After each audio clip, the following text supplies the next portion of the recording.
It was just a phone, left unlocked, on a bench, inside the most secure corridor in Windsor Castle. Nobody noticed it, nobody claimed it, until the royal guard picked it up and saw a single message flash on the screen: delete before the guard sees.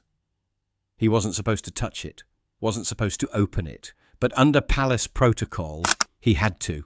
And what he uncovered next was something hidden, something masked, and something that someone was still trying to erase, even while he held it. Now, before we show you what was buried inside that device, and the exact moment silence fell across the entire wing, drop a comment telling us where in the world you're watching from, hit like and tap subscribe with the bell icon turned on. Because this wasn't about a message. It was about the guard who read what he was never meant to see. The corridor outside the North Administrative Wing of Windsor Castle was quiet that morning, the kind of institutional silence that came not from neglect, but routine. Footsteps passed only occasionally. A trolley wheel squeaked once on the flagstone, then fell back into rhythm. The air held a light chill from the courtyard arch, drifting in with the scent of wet gravel and the faintest hint of furniture wax. Sergeant Idren Whitcomb moved with quiet purpose. Coldstream Guard, 17 years in. He'd only recently been reassigned to Windsor Internal Coordination, after 12 months stationed on ceremonial external duty. Unlike many, he didn't find the slower rhythm dull. There was precision in internal security, clean audits, scheduled checks, and an unspoken rule: if it doesn't belong, it doesn't remain. He paused at the perimeter of Corridor 2D, a narrow hallway that bordered Queen Camilla's administrative suite. In his gloved hand was a clipboard with the day's internal communications audit schedule. Just a standard verification rotation, ensuring that all staff and senior royals had properly checked in their assigned Crown-registered devices for digital logging and encryption key resets. But as Idris approached the old brass cloak stand near the vestibule benches, something caught his eye. A small phone case sat on the edge of the wooden bench, gold-trimmed leather, monogrammed faintly near the flap. His brow furrowed. That wasn't a staff case. It was custom, royal-issued, and unmistakably personal. He reached down slowly, lifting the phone just enough to inspect the rear emblem. A soft indent of the consort's seal confirmed it. Camilla's. It wasn't at the audit check-in desk. It wasn't with any of her aides, and more alarmingly, it was unlocked. As Idris turned it slightly, the screen flared awake in his hand, still mid-thread. A notification banner lingered on the top of the display. Delete before the guard sees. Then it faded. He blinked once, unsure if he'd read it correctly. Standard protocol discouraged interaction with royal devices, especially personal ones, but Information Security Order 6F left no room for ambiguity. Any unregistered, unsecured, or unattended device discovered within a secured corridor must be flagged and logged immediately, even if royal. He looked up. A steward passed with a clipboard. Idris raised his voice just enough. "Who passed through here last?" The steward didn't hesitate. "Her Majesty, sir, just before breakfast. Said she was heading to the archives wing. That was 10, maybe 15 minutes ago." Still holding the phone, Idris nodded once. He didn't scroll. He didn't tap. He did, however, see 2 new message previews appear and vanish in quick succession. Camilla was actively being contacted by someone, even now. He turned toward the internal audit desk at the far end of the corridor. This wasn't an oversight anymore. This was a device that shouldn't have been left alone, was still connected, still active, and according to that preview, someone didn't want him to see what was inside. He walked forward, slow, controlled, and quietly logged it into temporary custody. The moment Sergeant Idris Whitcomb stepped toward the administrative desk with the phone in hand, something shifted in the atmosphere, not overtly, but just enough. From a side hallway where the oak panelling met the frost glass vestibule, Leon Treswick appeared, senior aide to Queen Camilla, late 40s, pinstripe waistcoat always buttoned too tightly. And now, For the first time Idris could recall, slightly out of breath. "Sergeant," Leon called out with strained cheer, "there's no need for that." Idris paused only briefly. "Sir?" Leon extended an open hand, the other planted lightly on his hip, trying to project calm. "Her Majesty's personal device. She misplaced it briefly. I'll take it now." Idris didn't move. "I'm mid-audit, sir. This was found unattended in Corridor 2D. I'm logging it under temporary custody per protocol." Leon's smile twitched. "It's a private phone, not subject to review. It's not part of the Crown Registry, just a personal duplicate." "That distinction only applies if the device remains outside secure operational zones," Idris replied evenly. "This one was left unlocked in an admin wing. That makes it a Class B irregularity." Leon's hand lowered slightly. "Her Majesty requires it back immediately," he pressed. "There are engagements on her calendar. That device includes time-sensitive. She'll be able to access that through secure channels shortly," Idris interrupted. "If the calendar was the issue, her Crown-issued tablet would suffice." The aide's tone tightened. "Sergeant, with respect, this is absurd." But Idris had already turned back toward the desk. The administrator on duty, a uniformed staffer from the Internal Operations Liaison Office, nodded upon seeing the phone. "Unattended?" he asked quietly. "Corridor 2D, Idris confirmed. "Bench under the cloak stand." "Owner? Consort?" He placed the device on the padded tray and turned its screen up. As the system began its scan, Leon lingered nearby, no longer smiling. His eyes darted to the terminal's interface. "Device alias," the admin muttered. "That's odd." Idris glanced at the screen. The Wi-Fi registry showed an active connection, but not under any approved name. Instead, it read, "Device ID, Cornwall, Gatehouse, U7. That wasn't a Crown alias, nor did it match any known admin suites. Leon took a small half-step closer. "You won't find anything relevant," he said quickly. "It's just cluttered backups. Nothing of concern." But Idris wasn't listening to him anymore. Another alert flashed silently on the terminal.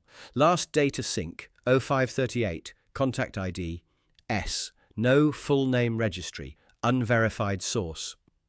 Idris leaned in slightly. There hadn't been any authorized sync attempts that morning, let alone to a contact without security clearance. "Digital irregularity flag," he said calmly. The administrator nodded. "Logged." Behind him, Leon's voice dipped lower. "I must insist, this is rapidly becoming inappropriate." Idris turned. "Per protocol, sir. The device remains in custody until cleared." Leon's jaw clenched. Something beneath his eyes flickered. Not irritation, not outrage. Fear. Idris stood a little straighter. He didn't know what was on that phone yet, but someone in this building clearly did. She arrived without warning. One moment the corridor was still. Just the quiet hum of the operations terminal and the steady blink of the scan progress bar. The next, a rush of footsteps clicked sharply against stone, and Queen Camilla swept into view from the south stairwell, coat slung half over one shoulder, cheeks ruddy from the breeze, silver blonde hair held in perfect place despite the movement. Her eyes locked on the device resting on the padded tray, then on Idris. "Sergeant Whitcomb," she said, her tone clipped and utterly void of warmth. "Why are you holding my phone?" Idris turned to face her, heels aligning instinctively. "Ma'am, the device was discovered unattended in a restricted administrative corridor, unlocked. I logged it under Class B protocol and brought it here for registration." Camilla stepped forward slowly. Not hurried, deliberate. "That is a personal device," she said. "It is not issued through Crown security. I'll have it back, please." Idris remained steady. "Ma'am, respectfully, any device operating within a secure zone is subject to review, private or not." Her gaze dropped to the tray. She noticed the scanner in progress, the verification tab pulsing. Then her eyes flicked briefly toward Leon, who didn't meet them. She looked back to Idris. "It was a mistake," she said smoothly. "It was with me during a planning session. I must have left it during my tour brief. There's nothing sensitive on it." Leon cleared his throat. It's mostly calendar entries, notes for upcoming charity visits. Idris said nothing. Camilla tried again, softer now. I was reviewing messages from family, she said. You've no reason to scan those. This intrusion, it's harassment. Ma'am, Idris replied, voice calm. I've not accessed any message content, only surface-level metadata as authorized by Security Order 6F. She moved another half step forward, lowered her voice. Some things on that phone are not meant for public record. Idris looked directly at her. Which is exactly why they must be verified, ma'am. For a brief moment, less than a breath, Camilla didn't speak. Her jaw moved slightly, like she was about to say something else, but changed course mid-thought. Then her eyes hardened. Are you accusing me of mishandling secure information, Sergeant? I'm not accusing anyone, Idris answered evenly. I'm following the law placed above both you and me. There it was, the line that ended the performance. Camilla stared at him for another beat, nostrils flaring just slightly. Then, without a word, she turned on her heel. Her footsteps echoed sharply as she exited the corridor, Leon falling into step behind her. She didn't look back, but Idris caught the last glimpse of her hand, clenched tightly at her side, knuckles white. And in that moment, he knew this wasn't just a misplaced phone. This was a fight she'd hoped to stop before it ever started. Sergeant Idris Whitcomb stood beside the operations desk as the preliminary digital scan completed its second sweep. The device, still resting screen up in the padded tray, had dimmed automatically, but the terminal beside it pulsed with soft amber light as metadata streamed in. Idris kept his hands clasped behind his back, eyes fixed on the screen, jaw unmoving. The scan wasn't intrusive, not yet. No personal messages were opened.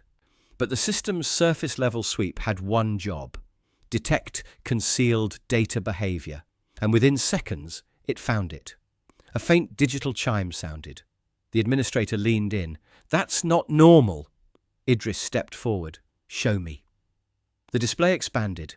A duplicate communications shell had been detected, nested beneath a benign productivity app.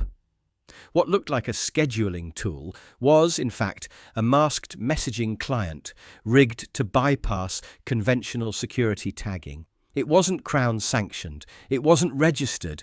It shouldn't exist. A hidden channel, the analyst muttered. Idris's expression didn't change. Can you view the wrapper metadata? The technician tapped a few keys.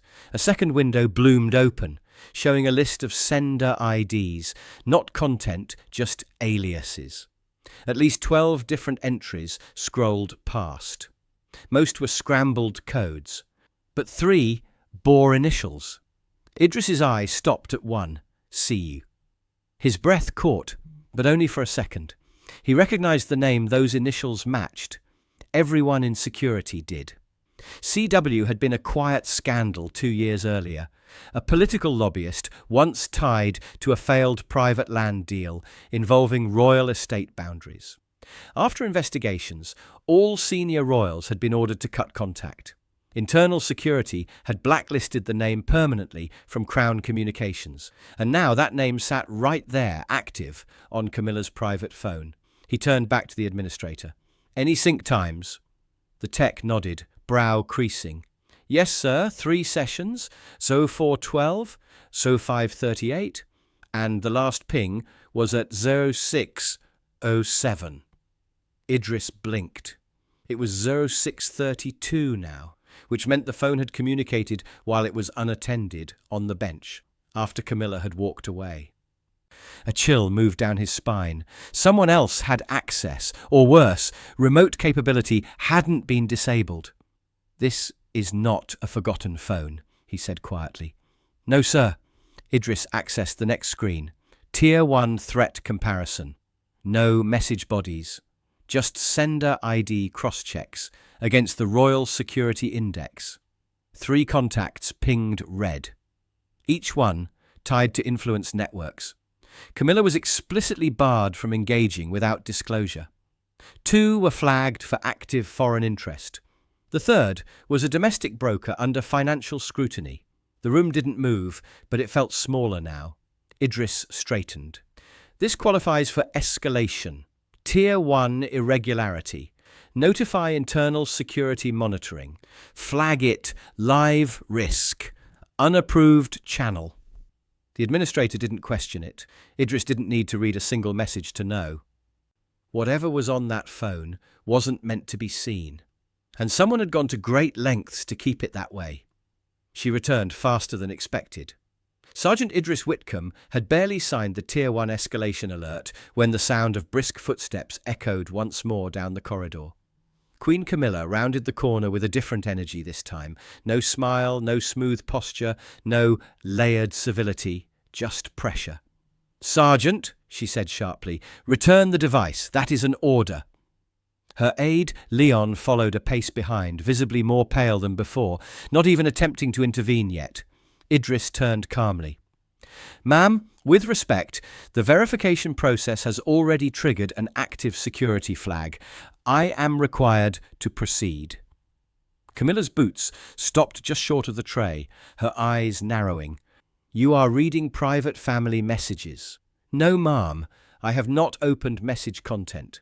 "Then you will stop now." Idris didn't blink. The system flagged 3 restricted contacts associated with the device's concealed channel. That requires Tier 1 escalation. Her mouth parted slightly, just for a breath, but she caught herself.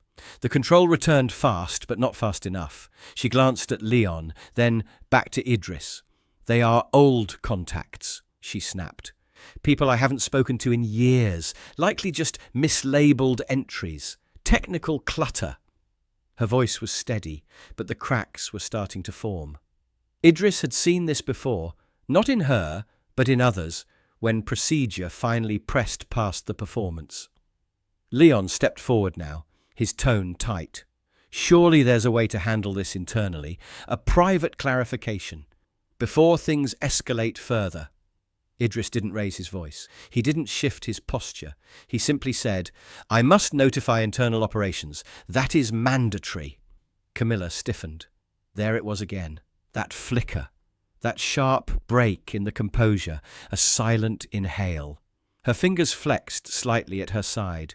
"There is no need to involve anyone else," she said carefully. "Ma'am," Idris replied, "it is legally required."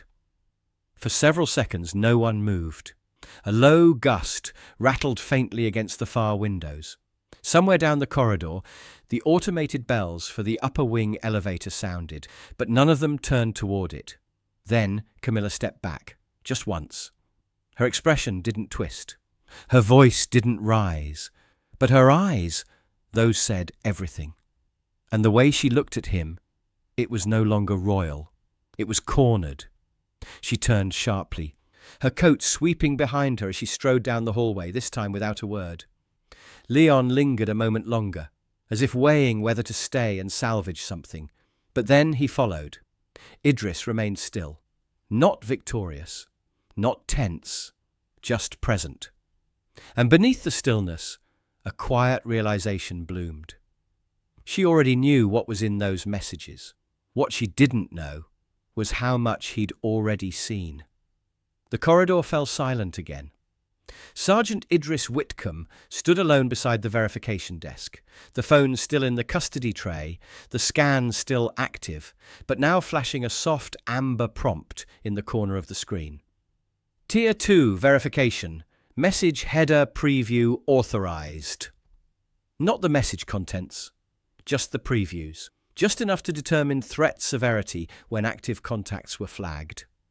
Idris exhaled slowly, then tapped to proceed.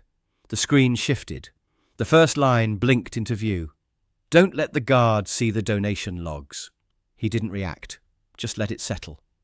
A few seconds later, the second preview scrolled in automatically. "The land transfer can be arranged quietly, but you must delete our thread."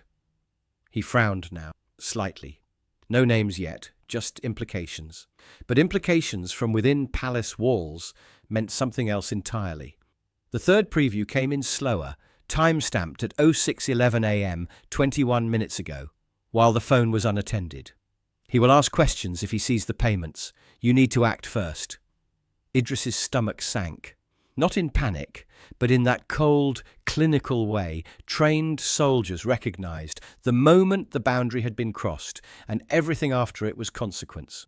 3 lines, 3 violations, donation logs, land transfers, payments being hidden. And all of it on a masked channel intentionally disguised beneath an innocuous app. He scrolled to the metadata view again. The device had pinged the Windsor admin servers once more just before 06:15, likely a failed remote wipe attempt. The system had blocked it under audit mode. His eyes drifted back to the sender fields, just aliases, not contact name. But he recognized at least 2, and neither had any legal reason to be speaking to the Queen Consort, much less about land transfers. He clicked the internal log again.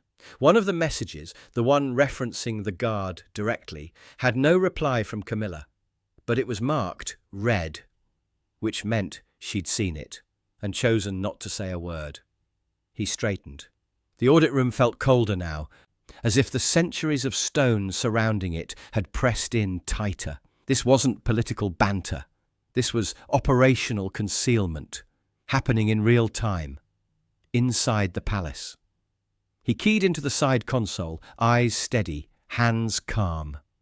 "Request Tier 3 Escalation Relay," he said aloud. "Royal Internal Operations. Confirm live irregularity." The administrator blinked. "Sir?" Idris didn't look away from the screen. "There's more here than Crown Protocol allows, and someone tried to erase it." A quiet beat passed. Then the relay connected. The internal relay terminal chirped twice before the line connected. No hold music, no operator tone, just a sudden stillness in the air, like the castle itself had gone quiet to listen. "Windsor Internal," came the first voice, clipped and low. "State your relay code." "Sergeant Idris Whitcomb," he replied calmly. "Coldstream Guard, Custody ID 8749B, requesting Tier 3 escalation to Royal Operations." There was no hesitation. One moment, the line muted. 10 seconds passed. Then a new voice entered, measured, clean, unmistakably direct. "This is William." Idris stood straighter. His posture had already been perfect, but instinct overruled formality when the prince's voice came through, not commanding, but alert, focused, like steel cooled under pressure. "Sir," Idris began, "reporting from Windsor, North Admin Wing. During a routine device audit, I recovered an unsecured phone assigned to Queen Camilla. It was found unattended, unlocked, and active on a disguised network alias." He continued, "A hidden messaging channel was identified beneath a masking shell. 3 flagged contacts detected, 2 with known advisory restrictions. I have not opened message content. However, message headers indicate attempted concealment of donation records, an unregistered land transfer, and a mention of potential payment discovery, along with reference to the guard." There was a pause. Then William asked, "Has the device been remotely accessed since your custody began?" "Yes, sir. A remote wipe attempt was registered at 06:15. System blocked it under audit lockout." "Is the device still secure?" "Yes, sir. Tier 2 protocol active. Terminal custody. No external movement." William's voice sharpened, not louder, but tighter. "Does she know you've escalated?" "Not directly, sir. But she attempted to retrieve the device twice, first through her aide, then in person. Both attempts were forceful." Another pause. Then, "Did she offer explanation?"